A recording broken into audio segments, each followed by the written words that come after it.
भारत विश्व की सबसे बड़ी अर्थव्यवस्था बनेगा, भारत विश्व गुरु बनेगा। कैसे बनेगा? एक तरफ आप कहते हो कि 100 करोड़ लोगों को हमें राशन पहुंचाना पड़ रहा है, इसका मतलब ये है कि उनके पास खाने को भी नहीं है, तो विश्व गुरु कहाँ से बनेगा? चुनाव से पहले भी राम जी राम जी राम जी राम जी चल रहे हैं, तो रामलला तो हमारे दिल में है, वो मंदिर में है कि नहीं है उससे हमको ज्यादा फर्क नहीं पड़ता। उधर रामलला का घर सज रहा है, इधर लोग उपवास कर रहे हैं कि राम जी हमें पुरानी पेंशन दे दीजिए, हम भी अपने घर जाकर के बढ़िया से नौकरी करें, देश की सेवा करें। डिसीजन नहीं लिया तो फिर अगला कदम हमारा इससे भी बड़ा होगा और काफी प्रभावशाली होगा, बहुत घातक होगा। हमारे साथ नाइंसाफी होती रहेगी तो हम फिर असहयोग करेंगे।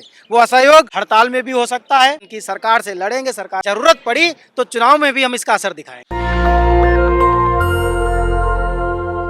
नमस्कार, मैं ब्यूटी गिरी और अब भी हम मौजूद हैं दिल्ली के जंतर मंतर पर। ओपीएस लगातार एक ज्वलंत मुद्दा बनता जा रहा है और अब इसके लिए हंगर स्ट्राइक हो रहे हैं, भूख हड़ताल हो रही है। क्या कहेंगे सर, भूख हड़ताल करने लग गए हैं आप लोग? सरकार इतनी अनसुनी हो गई है? देखिए, पिछले 10 साल से हम लोग आंदोलन चला रहे हैं, सरकार से लगातार पुरानी गारंटीड पेंशन व्यवस्था की डिमांड कर रहे हैं। अभी चुनाव होने वाले हैं 2024 के। चुनाव से पहले भी राम जी राम जी राम जी राम जी चल रहे हैं, सभी के राम जी हैं। उन्हीं राम जी से हमारी भी एक डिमांड है, उन राम जी से भी और हमारे जो देश के जो राम जी हैं, जो प्रधानमंत्री की गद्दी पे बैठते हैं, कि भैया उनको उनका घर मिल रहा है, हम लोगों को हमारी old age social income security यानी पुरानी पेंशन दे दो। इसके लिए पूरे देश में अलग अलग जगह पर कोने कोने में, चाहे राज्य सरकार के कर्मचारी हों चाहे केंद्र सरकार के कर्मचारी हों, सारे लोग उपवास रख रहे हैं। उधर रामलला का घर सज रहा है, इधर लोग उपवास कर रहे हैं कि राम जी हमें पुरानी पेंशन दे दीजिए, हम भी अपने घर जाकर के बढ़िया से नौकरी करें, देश की सेवा करें। जिस 30-35 साल के लिए आए हैं वो काम करें, ना हमारा समय खराब हो और ना देश के सिस्टम में कोई बाधा है। तो इसलिए हम लोग उपवास कर रहे हैं। फिर भी अगर सरकार नहीं सुनेगी, हालांकि सरकार ने भी कमेटी बनाई है, मार्च 2023 में कमेटी बनाई है, 1 साल होने को आ गया कमेटी को बनाए हुए, अभी तक कमेटी की रिपोर्ट नहीं आ पाई। तो इसका मतलब है अभी चुनाव आ जाएगा, चुनाव के बाद ये मुद्दा ठंडा हो जाएगा। तो सरकार का ध्यान हम खींचना चाहते हैं कि चुनाव से पहले अगर आपने हम लोगों के मुद्दे पर कोई सकारात्मक प्रतिक्रिया, सकारात्मक आपने डिसीजन नहीं लिया तो फिर अगला कदम हमारा इससे भी बड़ा होगा और काफ़ी प्रभावशाली होगा, बहुत घातक होगा। क्या कदम होगा अगला? देखिए, बड़ी सीधी सी बात है, हम 85 लाख कर्मचारी हैं। 85 लाख कर्मचारी का मतलब 85 लाख परिवार हैं और आप इलेक्टेड बॉडी हैं, आप जनता द्वारा चुन करके आते हैं, लेकिन हम सेलेक्टेड बॉडी हैं। हम लोग लाखों की तादाद में जब आपके नियम कायदे कानून को जनता के बीच में ले जाते हैं, आपकी पॉलिसीज़ को जनता के बीच में ले जाते हैं, जो एक सिस्टम बना हुआ है उस सिस्टम को अमली जामा हम लोग पहनाते हैं। तो जाहिर सी बात है, अगर आप हम लोगों की old age social income security बहाल नहीं करोगे, वो हमें खतरे में डाल करके रहोगे, हमारे परिवार खतरे में रहेंगे, हमारे साथ नाइंसाफ़ी होती रहेगी, तो हम फिर असहयोग करेंगे। वो असहयोग हड़ताल में भी हो सकता है, 2024 के चुनाव में भी कुछ और बड़ा डिसीजन लिया जा सकता है। कांग्रेस लगातार इस मुद्दे पर अग्रसर है, वो कह रही है कि हम लाएंगे इसको, हमारी सरकार आई तो। और कई राज्य ऐसे हैं कांग्रेस में जो दे भी रहे हैं, तो वो लगातार दावे कर रहे हैं, इस पर क्या कहना है आपका? देखिए, कांग्रेस चाहे वो हिमाचल हो, राजस्थान हो, कई राज्यों में उन्होंने पुरानी पेंशन बहाली के हित में फैसला लिया, हम उनके शुक्रगुजार हैं। लेकिन पब्लिक का जनादेश, हमारे कर्मचारी साथियों ने कांग्रेस के उस एहसान कह लीजिए या शुक्रगुजारी कह लीजिए, उसका जो नतीजा कर्मचारियों ने बैलेट में दिखाया भी। लेकिन जनता का जो जनादेश है उसकी सबको हम तो यही कहेंगे सम्मान करना चाहिए, हम भी उसका सम्मान कर रहे हैं। जनता जिसको चुन करके भेज रही है, वो किसको चुन करके भेज रही है वो एक अलग मसला है, क्योंकि हमने पहले भी कहा we are the part of government, हम भी सरकार का हिस्सा हैं। हालांकि हमने अपनी नाराज़गी दिखाई सरकार से, लेकिन ज़रूरत पड़ेगी तो हम और एकजुट होंगे। सत्ता में कोई भी आए, हमारी डिमांड उस सत्ता में आने वाली सरकार से है, पार्टी से नहीं है। हम सरकार से डिमांड करते हैं पुरानी पेंशन की, सरकार से लड़ेंगे, सरकार के साथ मिलकर के काम करेंगे। लेकिन जब बात आ जाएगी आन बान शान की, तो बड़े फैसले लेने पड़ते हैं, बड़े फैसले हम लेंगे। तो आप अगर सरकार को कह रहे हैं कि सरकार बदल देंगे, या जो भी अगर सरकार के लिए कह रहे हैं, तो एक मुद्दा ईवीएम का है कि ईवीएम से जो ओरिजिनल वोट है वो तो पहुंच ही नहीं रहे हैं, तो कैसे करेगी जनता बदलाव? ईवीएम से वोट पहुंच रहे या नहीं पहुंच रहे, इसको इतना आसानी से कह देना बहुत जल्दबाजी होगी। क्योंकि हम लोग क्या है कि हम लोग चुनावों में हमारी ड्यूटी लगती है, हम सारे लोग जितने आप यहाँ देख रहे हैं, ये सारे लोग चुनाव करवाते हैं, हम लोग उसको चेक करते हैं, जितना हमें ट्रेनिंग दी गई है। तो हमें कभी हम उस पर इतना बोल नहीं सकते कि ईवीएम में होता क्या है क्या नहीं, हम उसके एक्सपर्ट भी नहीं हैं। लेकिन बैलेट पेपर में जहां हमारे वोट पड़ते हैं वहां वो नाराजगी दिखी है। हमें नहीं पता कि ईवीएम में क्या दिखा है क्या नहीं दिखा है, लेकिन बैलेट में हमने नाराजगी दिखाई। वो वहां नाराजगी जब वोट काउंट हुए, जब वोटों की गिनती हुई, वहां वो नाराजगी दिखी है और सरकार ने भी इस बात को माना है, चाहे वो हिमाचल प्रदेश के चुनाव हों, चाहे वो कर्नाटक के चुनाव हों। एक और सवाल आप ही लोग के लिए कहा जाता है, जो भी ओल्ड पेंशन को लेकर आते हैं, चुनावी मेंढक कहा जाता है, आपको क्या कहेंगे? नहीं, बिल्कुल भी नहीं। पिछले 10 साल से हम लगातार जहां चुनाव है जिन राज्यों में वहां आंदोलन कर रहे हैं। दिल्ली में चुनाव नहीं है फिर भी हम लगातार आंदोलन कर रहे हैं। अभी हमने 10 दिसंबर को पिछले महीने आंदोलन किया जंतर मंतर पे। 1 अक्टूबर को आपने देखी पूरे देश के कर्मचारियों ने मिलकर के रैली की। उसके पहले, उसके तुरंत बाद हमने उसके ठीक पहले 8 जुलाई को हमने इसी जंतर मंतर पे भयंकर बरसात में हजारों कर्मचारी इकट्ठे किए आंदोलन के। उसके बाद 1 अक्टूबर के बाद 5 नवंबर को रामलीला मैदान में रैली हुई। 3 नवंबर को एक और रैली हुई। लगातार दिल्ली में कोई चुनाव नहीं है लेकिन हम लगातार रैली कर रहे हैं। लोकसभा तो है ना? नहीं, लोकसभा चुनाव है लेकिन हम जो आपको आंदोलन बता रहे हैं लगातार चल रहे हैं, 2-2, 3-3 महीने के अंतराल पे चल रहे हैं। हमारा चुनाव से कोई खास एजेंडा, कोई खास ताल्लुक नहीं रहा है, लेकिन जरूरत पड़ी तो चुनाव में भी हम इसका असर दिखाएंगे। तो ठान चुके हैं और कितनी संख्या में है जो ये लोग सरकार को धमकी दे रहे हैं या चुनौती दे रहे हैं और इस बार लोकसभा में असर दिखाने का? 18 साल बीत गया है केंद्र सरकार में नई पेंशन व्यवस्था को लागू हुए लगभग 18 साल बीत गए। अब लोग रिटायरमेंट की करीब बढ़ रहे हैं क्योंकि 20 साल के बाद अक्सर लोग रिटायर होने लगते हैं या वॉलंटरी रिटायरमेंट लेने लगते हैं। तो अब वो वक्त आ गया है क्योंकि हमारे पास अब ज़्यादा वक्त नहीं है। अगली सरकार आएगी, जो भी चुन करके आएगा 2024 में, वो 2029 तक रहेगा। 5 साल में हमारे तमाम सरकारी कर्मचारी रिटायर हो जाएंगे।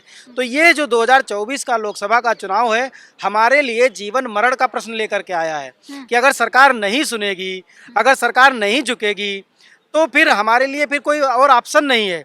इसलिए इसके पहले हम लगातार आंदोलन कर रहे हैं, उपवास कर रहे हैं, लगातार सरकार से डिमांड कर रहे हैं। सरकार ने कमेटी भी बनाई, 1 साल होने वाला है, कमेटी की रिपोर्ट आ जाए और हम लोगों को पुरानी गारंटीड पेंशन व्यवस्था मिल जाए।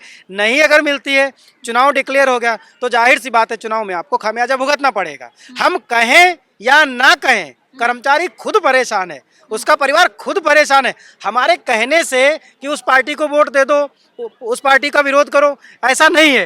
कर्मचारी खुद इतना परेशान है, जहां जिसकी सरकार है उस पार्टी की खिलाफत करेगा। जिस पार्टी के पास, जिस सत्ताधारी दल के पास ये पावर है कि वो उसकी पुरानी पेंशन बहाल कर सके और वो नहीं कर रही है तो उसकी खिलाफत होगी। वहां चाहे भाजपा हो, चाहे कांग्रेस हो, चाहे सपा हो, चाहे बसपा हो, चाहे कोई और पार्टी हो। एक चीज और निकल कर आई है इस बार की, जो लोग रिटायर हुए हैं इस साल या 1-2 साल के अंदर, उनकी पेंशन जो है नई पेंशन के तहत जो है उन्हें 1700 और 1800 रुपये मिले। क्या है ये चीज? थोड़ा यही हम बताना चाह रहे हैं कि जो पहले पुरानी पेंशन जो व्यवस्था थी उसमें क्या था कि अगर कोई आदमी 10 साल की नौकरी पूरी कर ले उसके बाद कभी भी रिटायर होता था।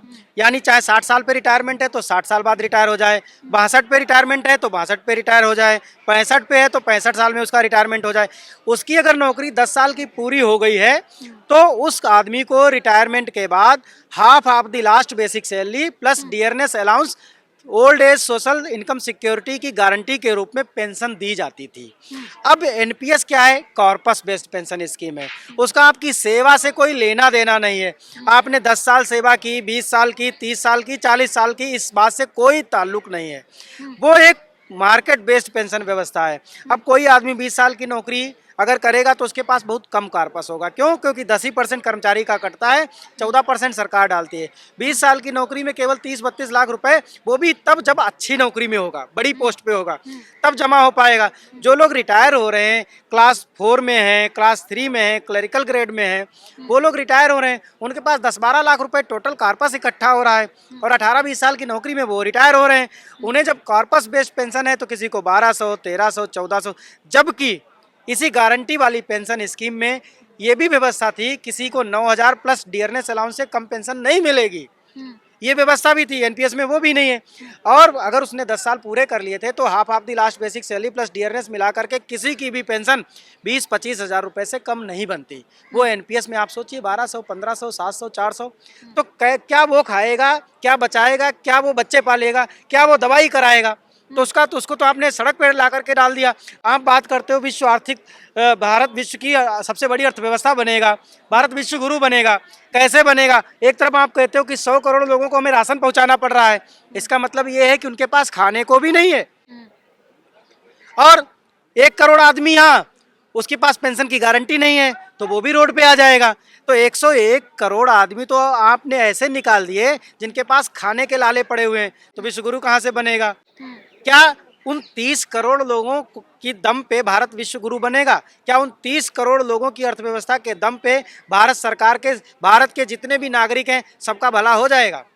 कैसे होगा भला? और निकल कर आ रही है इस वक्त जो है, आप भले कह रहे हो कि इस बार लोकसभा में चोट देंगे वोट की और तमाम लोग हैं, लेकिन जिस तरीके से राम मंदिर का उद्घाटन हो रहा है और उसकी प्रचार हो रहे हैं, उससे कहीं ना कहीं जनता तो डाइवर्ट हो ही रही है। उसे पता है कि राम मंदिर रामलला को लाया है, उसको हम लाएंगे, तो ये नारे चल रहे हैं। क्या कहेंगे? हम भी यही कहेंगे, जो रामलला, हमारा उपवास केवल मोदी जी तक संदेश भेजने के लिए नहीं है, हमारा उपवास रामलला तक भी संदेश भेजने के लिए है कि वो भी जब वहाँ पूरे दिए जल रहे होंगे, हमारा वहाँ पुरानी पेंशन बहाली के लिए भी दिया जलेगा। भगवान से भी हम प्रार्थना करते हैं, जो भी सत्ता में सरकार है, इसके आँख नाक कान दिमाग इसके भी खोल दो, ये समझ सकें कि ये लाखों कर्मचारी, इनके परिवार भी सड़क पर अपनी ज़िंदगी व्यतीत करने वाले हैं। तो इनके लिए हम तो ये कहेंगे कि हम राम को कैसे दिया जलाएं? अगर हमारे परिवार सड़क पे हैं तो हमारे दिल से वो दुआ ही नहीं निकलेगी। हम दिया जला भी रहे होंगे, हमारी आत्मा तो रो रही होगी ना।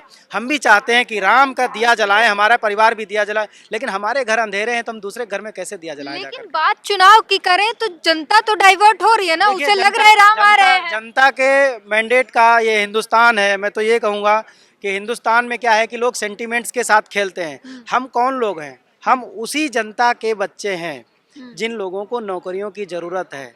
हम वो लोग ब्यूरोक्रेट्स नहीं हैं, हम उद्योगपतियों के बच्चे नहीं हैं, हम लैंडलॉर्ड्स के बच्चे नहीं हैं, हम कोई बहुत बड़े व्यापारी के बच्चे नहीं हैं। हम वो किसानों के बच्चे हैं जिनका नौकरी के अलावा कोई और गुजर बसर नहीं था। तो कोई आप और कह सकते हैं कि राम मंदिर पे वोट नहीं जाएगा? देखिए, हम तो, हमारे परिवार तो कभी इस बात को लेकर के उनको चिंता नहीं है कि राम मंदिर पे वोट देंगे। उनको तो अपने बच्चों की चिंता है कि उनके बच्चों के घर में, अगर उनके घर में खाने नहीं होंगे, उनके बच्चे कल को रोड पे आ जाएंगे। तो रामलला तो हमारे दिल में है, वो मंदिर में है कि नहीं है उससे हमको ज़्यादा फर्क नहीं पड़ता। हमारे दिल में है रामलला, हम दिल से उनको सम्मान कर रहे, पूजा कर रहे, अर्चना कर रहे। हमारे घर सुखी होंगे, हमारे घर में दिए जलेंगे, तो हम जाके रामलला के घर में दिए जला पाएंगे। तो जाहिर तौर पर लगातार जो है आवाज़ उठ रही है, राम मंदिर हो और जिसके प्रचार में लगातार ये मीडिया लगे हुए हैं, उस पर भी अगर बात करें तो लोग जो हैं वो ठान कर बैठे कि हमारे जो मुद्दे हैं उनके दिल में राम बसते हैं, मुद्दे ज़रूरी हैं और उनकी ओल्ड पेंशन स्कीम जो है वो बेहद ज़रूरी है और लाखों लोग इससे प्रभावित हो रहे हैं। उन्होंने सेवा दी है, उनके सेवा का फल नहीं मिल रहा है। पूरी बातचीत पर अपनी प्रतिक्रिया जरूर दीजिए। कैमरामैन आशीष के साथ duty green, national Dastak. National Dastak की आपसे गुजारिश है कि अगर इसको बचाना चाहते हैं तो नेशनल दस्तक को सब्सक्राइब करने के लिए रेड कलर के सब्सक्राइब बटन को दबाएं, फिर बेल आइकन की घंटी दबाएं। नेशनल दस्तक को बचाने के लिए बहुत जरूरी है कि हर खबर को शेयर करें, लाइक करें, कमेंट जरूर करें।